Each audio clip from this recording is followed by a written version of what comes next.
Welcome back my Daringbadi and Gopalpur tour. সুপ্রভাত বন্ধুরা, আমার উড়িষ্যার দারিংবাড়ি এবং গোপালপুর ভ্রমণের লাস্ট ব্লগ ভিডিওতে বলেছিলাম আমাদের পশ্চিমবঙ্গের কয়েকটা পর্যটনের জায়গা দেখিয়ে আপনাদের গোপালপুরে কয়েকটা ব্লগ ভিডিও দেখাবো।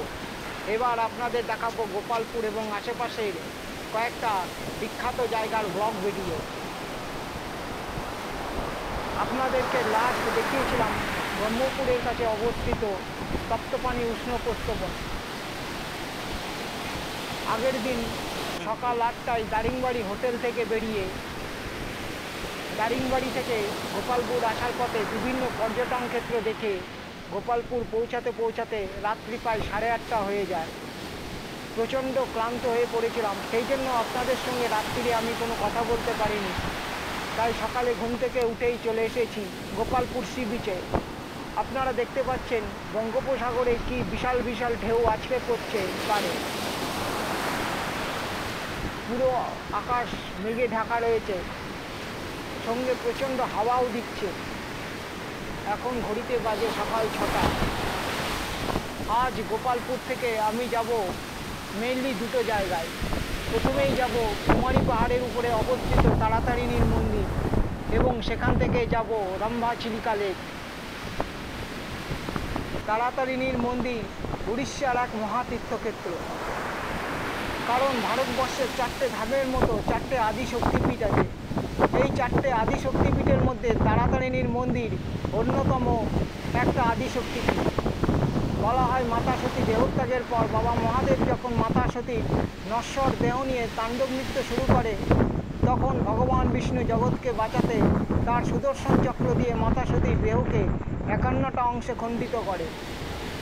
এই তারাতারিণীর মন্দিরে যেখানে সেখানে মাতা সতীর স্তন পড়েছিল। আর 3টে আদি শক্তিপীঠ হলো পুরীর বিমলা মন্দির, যেটা পুরীর জগন্নাথ মন্দিরের মধ্যে অবস্থিত, আসামের কামাখ্যা মন্দির এবং কলকাতার কালীঘাট মন্দির। বিমলা মন্দিরে মাতা সতীর পা পড়েছিল, কামাখ্যা মন্দিরে পড়েছিল মাতা সতীর যোনি এবং কালীঘাট মন্দিরে পড়েছিল মাতা সতীর ডান পায়ের আঙুল। আপনারাও চলুন আমার সঙ্গে দেখি গিয়ে আদি শক্তিপীঠ তারাতারিণীর মন্দির, এবং তারপরে সেখান থেকে গিয়ে দেখব রম্ভা চিলিকা লেক। সকালবেলায় সমুদ্রের পাড়ে ঘুরতে খুব ভালোই লাগছে। হাওয়ার গতিবেগও প্রচণ্ড। আপনারা দেখতে পাচ্ছেন সমুদ্রের কি বিশাল বিশাল ঢেউ পাড়ে আছড়ে পড়ছে। গোপালপুর এবং ব্রহ্মপুর থেকে তারাতারিণীর মন্দিরের দূরত্ব প্রায় 35 কিলোমিটার। যেতে সময় লাগে প্রায় 1.5 ঘন্টা মতো। কিছু ব্যক্তিগত অসুবিধার জন্য আমি প্রত্যেক সপ্তাহে ভিডিও আপলোড করতে পারিনি, এর জন্য আমি দুঃখিত।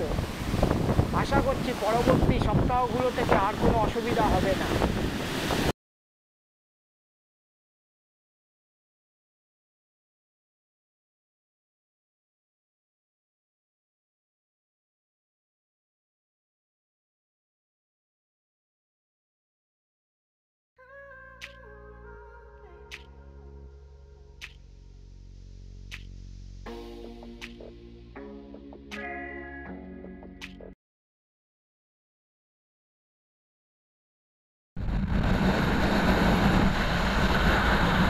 সকালে ব্রেকফাস্ট সেরে বেরিয়ে পড়লাম আদি শক্তিপীঠ মা তারাতারিণীর মন্দিরের উদ্দেশ্যে। শস্য শ্যামলা উড়িষ্যার প্রাকৃতিক দৃশ্য দেখতে দেখতে এগিয়ে চললাম মা তারাতারিণী মন্দিরের দিকে। রাস্তার দুই পাশে শুধু সবুজ আর সবুজ। আদি শক্তিপীঠ মা তারাতারিণীর মন্দির মুন্সিকুল্লা নদীর পাশে কুমারী পাহাড়ের উপরে অবস্থিত। শস্য শ্যামলা উড়িষ্যার প্রাকৃতিক দৃশ্য দেখতে দেখতে কখন যে মা তারাতারিণী মন্দিরের প্রবেশদ্বারের সামনে চলে এলাম বুঝতেই পারলাম না। এসে পৌঁছালাম মা তারাতারিণী মন্দিরের মুখ্য প্রবেশদ্বারের সামনে। কুমারী পাহাড়ের পাদদেশ থেকে 3ভাবে কুমারী পাহাড়ের উপরে ওঠা যায়। পায়ে হেঁটে ওঠা যায়। এই পায়ে হেঁটে যেতে হলে পাহাড়ের উপরে ওঠার জন্য 999টা সিঁড়ি ভাঙতে হবে। পায়ে হেঁটে গাছের ছাওয়ার মধ্যে দিয়ে প্রাকৃতিক দৃশ্য দেখতে দেখতে যেতে খুব ভালো লাগে বলে জানতে পেরেছি। এছাড়াও আছে মন্দির কমিটির ব্যাটারি চালিত বাস, বাসের ভাড়া লাগে যাওয়া এবং আসা মিলিয়ে 30 টাকা। তাছাড়া আছে রোপওয়ে সিস্টেম। রোপওয়েতে আসা যাওয়া মিলিয়ে লাগে 60 টাকা এবং সময় লাগে প্রায় 5 মিনিট মতো। এই রোপওয়েটি মোট ভ্রমণ দৈর্ঘ্য 333 মিটার এবং এর উলম্ব উচ্চতা 149 মিটার। আমি যাব রোপওয়ে দিয়ে।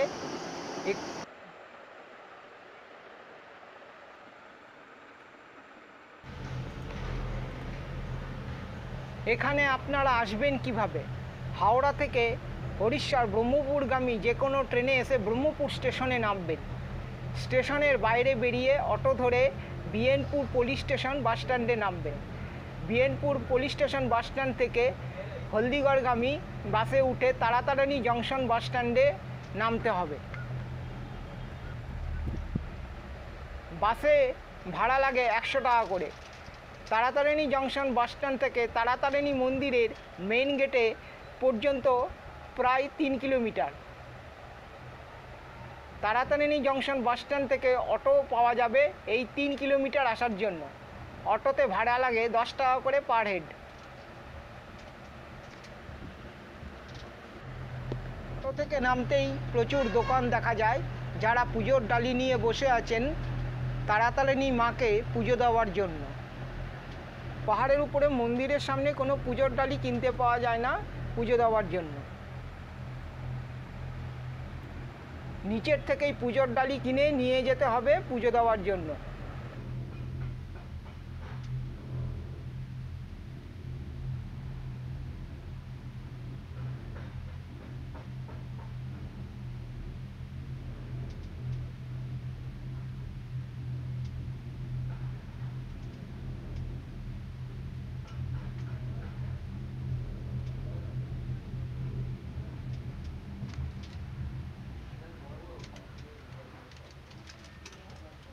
এসে পৌঁছালাম মা তারাতারিণী মন্দিরের পুণ্যভূমিতে।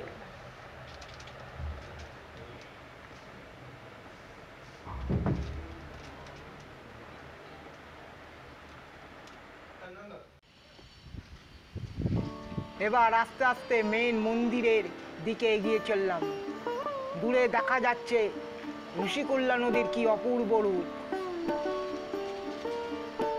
মায়ের মন্দিরের দিকে যেতে যেতে এক আলাদা রকমের অনুভূতি হচ্ছিল। কুমারী পাহাড়ের উপরটা অনেকটা ফ্ল্যাট টাইপের, অনেকটা পুরুলিয়ার অযোধ্যা পাহাড়ের মতো।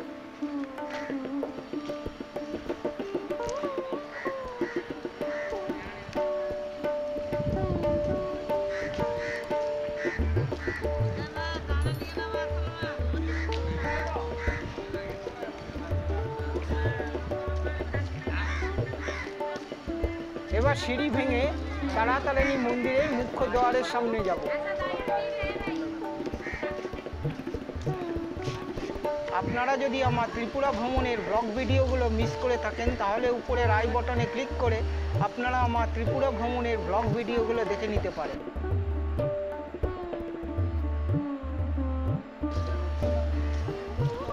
এবার মুখ্য দুয়ার দিয়ে ভেতরে ঢুকে পড়লাম। এই হলো মেন মন্দির। এই মন্দিরের ভেতরেই তারাতারিণী মা অধিষ্ঠান করছেন। মূল মন্দিরের চার কোণে 4টে ছোট মন্দির রয়েছে।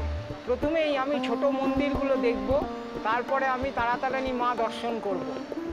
ঢুকেই বাম দিকে পড়বে বাবা মহাদেবের মন্দির। মা তারা ও তারিণীর মন্দির এ এক মহাতীর্থক্ষেত্র।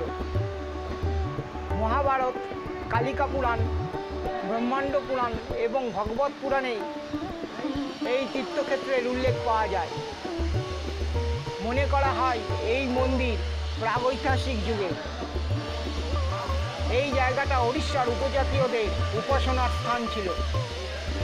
পৌরাণিক কাহিনী অনুসারে সপ্তঋষির 2 ঋষি এই মন্দির প্রতিষ্ঠা করেছিলেন। সপ্তঋষির 2 ঋষি হলেন শ্রী ভৃগু এবং ভরদ্বাজ ঋষি। এই 2 ঋষি কুমারী পাহাড়ের উপরে তপস্যা করে আদিশক্তি মা মহামায়ার দর্শন লাভ করেছিলেন। এবার দর্শন করছি বাবা গণেশের মন্দির।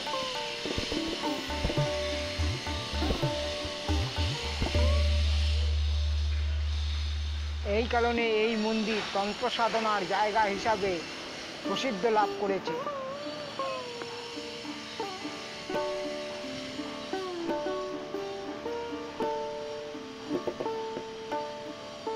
দেয়ালের গায়ে আপনারা দেখতে পাচ্ছেন ভগবান নরসিংহার মূর্তি। সারা মন্দির জুড়ে ছড়িয়ে রয়েছে পাথরের খোদাই করা অপূর্ব কারুকার্য। এটা হলো ভগবান সূর্যনারায়ণের মন্দির। আর দূরে দেখা যাচ্ছে ভগবান বিষ্ণুর মন্দির। এই মন্দিরটা মুখ্য দুয়ার দিয়ে মন্দির কমপ্লেক্সের ভেতরে ঢুকতেই ডান দিকে পড়ে। পাথরের খোদাই করা অপূর্ব কারুকার্য যে কোনো মানুষের মন কেড়ে নেবে। এইসব কারুকার্য যেসব শিল্পীরা বানিয়েছেন তাদের কর্মদক্ষতাকে শ্রদ্ধা না জানিয়ে পারা যাবে না। আপনারা দেখতে পাচ্ছেন মুখ্য দ্বার। এবার মন্দিরের গর্ভগৃহের ভেতরে ঢুকব। গর্ভগৃহের ভেতরে ঢুকে মা তারা ও তারিণীকে দর্শন করব।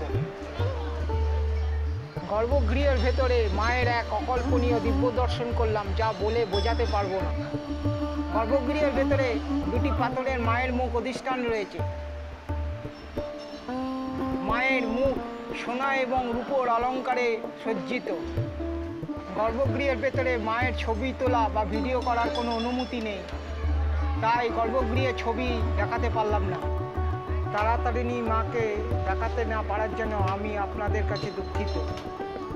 এখানে দুপুরে 100 টাকার বিনিময়ে ভোগ প্রসাদ কিনতে পাওয়া যায়। এই তারাতারিণীর মন্দির কেমন লাগলো অবশ্যই একটা মতামত জানাবেন কমেন্ট বক্সে।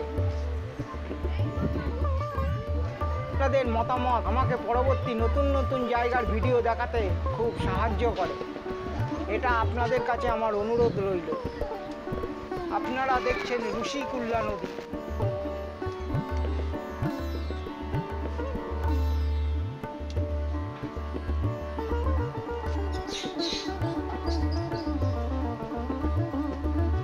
হিন্দু মাসের সংক্রান্তিতে সংক্রান্তি মেলা অনুষ্ঠিত হয়। প্রতিটি সংক্রান্তি তিথিতে এই উৎসব পালিত হয়। এই দিনটিকে তন্ত্র সাধকদের জন্য অত্যন্ত শুভ বলে মনে করা হয়। চৈত্র মাসের দ্বিতীয় এবং তৃতীয় মঙ্গলবারকে সবচেয়ে শুভ দিন হিসাবে বিবেচনা করা হয়, কারণ এই সময় চৈত্র যাত্রা হয়ে থাকে, যা তারাতারিণী যাত্রা নামেও পরিচিত। অন্য সময় হাজার হাজার ভক্তের সমাগম হলেও এই সময় লক্ষাধিক ভক্তের সমাগম হয়।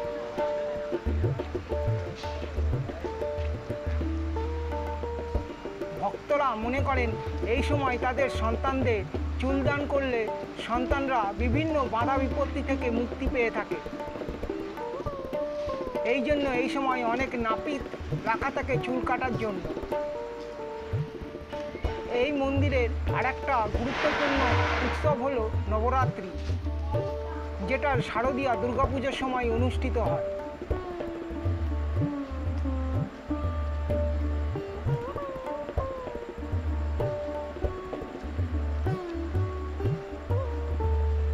আপনারা যদি আমার অন্ধ্রপ্রদেশ ভ্রমণের ব্লগ ভিডিওগুলো মিস করে থাকেন তাহলে উপরের আই বটনে ক্লিক করে আপনারা আমার অন্ধ্রপ্রদেশ ভ্রমণের ব্লগ ভিডিওগুলো দেখে নিতে পারেন।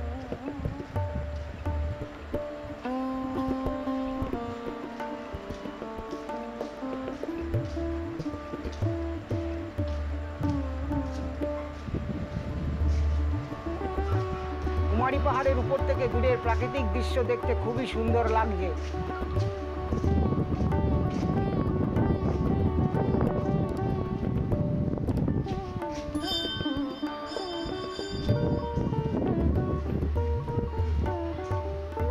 দূরে পূর্বঘাট পর্বতমালা দেখা যাচ্ছে। আরো সুন্দর লাগছে ঋষিকুল্যা নদী। কি অপরূপ অকল্পনীয় রূপ ঋষিকুল্যা নদীর।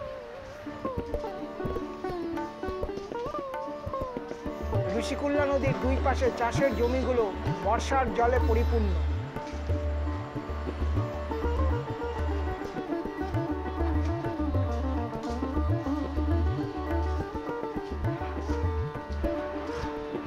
এবার মন্দির ছেড়ে বেরিয়ে যাচ্ছি।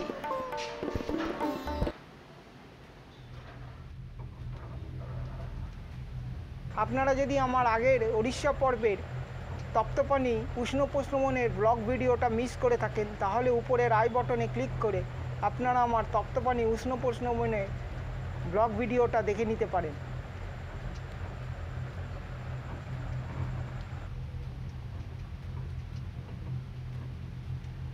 রোপওয়ের ভেতর থেকে ঋষিকুল্যা নদী দেখতে দারুণ লাগছে।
এখানে হল্ট দেয় মনে হচ্ছে, দুটোই দাঁড়িয়ে গেছে।